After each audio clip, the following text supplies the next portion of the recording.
everyone, welcome to Picture Book Mondays with Miss Marie. Today I'm going to share with you 3 new local author books that we have. Actually, I'm sorry, there's 2 and then there's one that we've had, but I want to highlight it because it's really pretty and it's perfect for spring. All right, so let's get started. I'm going to start with Katie's Big Move. This is written by Maria St. Inacio. It's also illustrated by, it's actually illustrated by Heather McCoy, I'm sorry. And this is published by AuthorHouse Publishers. So Katie's Big Move will, it does deliver the feelings of a child's perspective when they find out that they are moving to a new place. And, that apprehension of leaving their friends and what they know and moving to a new place and meeting new people in their new home. What's wonderful is that the illustrations talk about the relationship between the child and also the father, so it wraps up the story in a nice little bow with the illustrations. And you can tell by the illustrations of the feelings of the child. This is her best friend, and then all of a sudden, this is what they get to do, and then they meet new people and her new teacher. What's wonderful too is the text in this story has a rhythm that children will adore and will keep them engaged. It flows very easily, and they're going to want to find out about Katie and how she does during her move. So I hope you check this one out. My next story is Once Upon a Midnight. This is written by Kelly Morrison Handerhan and illustrated by Diana Ting Delosh. And let me see what the publisher is. This is actually a CreateSpace, so you can do this. This is self-published on Amazon by CreateSpace. What is really neat with this story is that it has the Edgar Allan Poe feel to it with the Raven. The words that were created is written to that rhythm.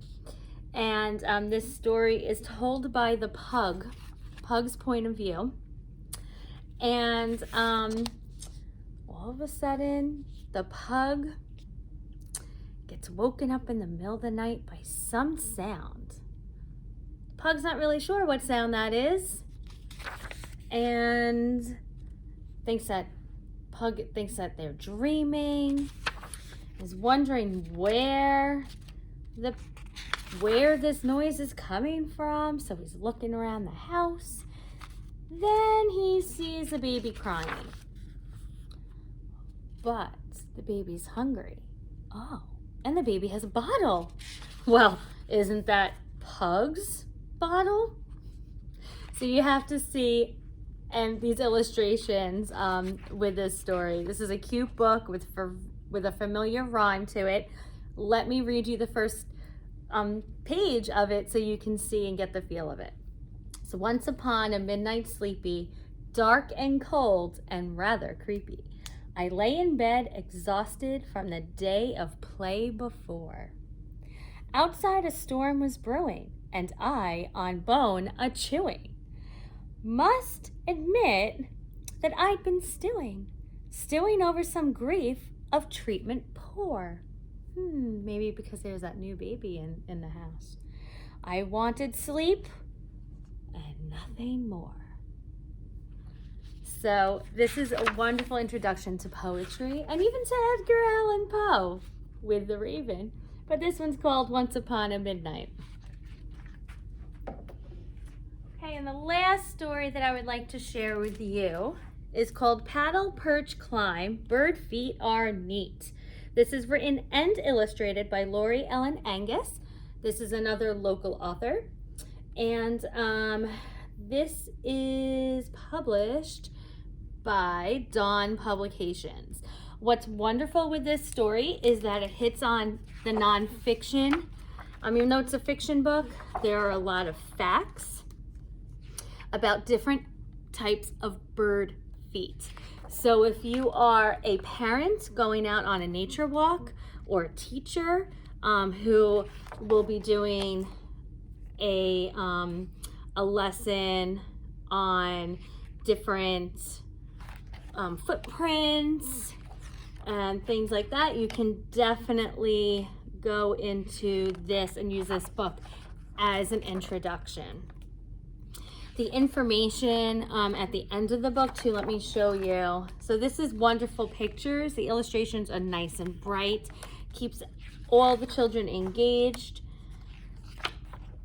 And at the end, what I find is so lovely with this book is that,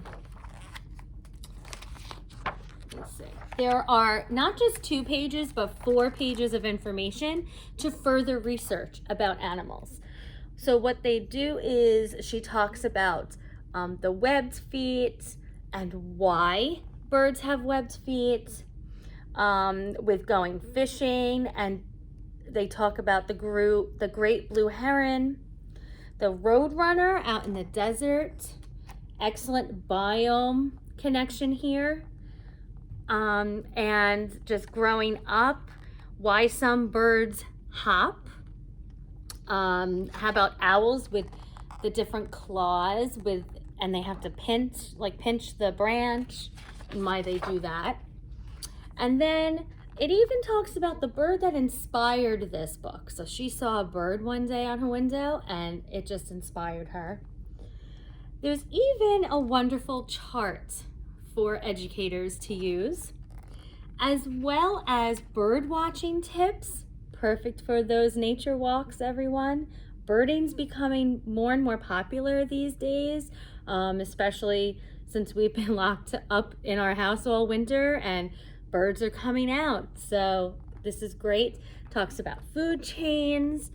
There's even a QR code that you can take a picture of and find out more information, other books, and about the author. So this is a recommended book. Excellent. She has another story that I'm going to introduce in the months to come as well. So I hope you come to the library and you check out these new local author books that we have. Thank you so much, and we'll see you next week.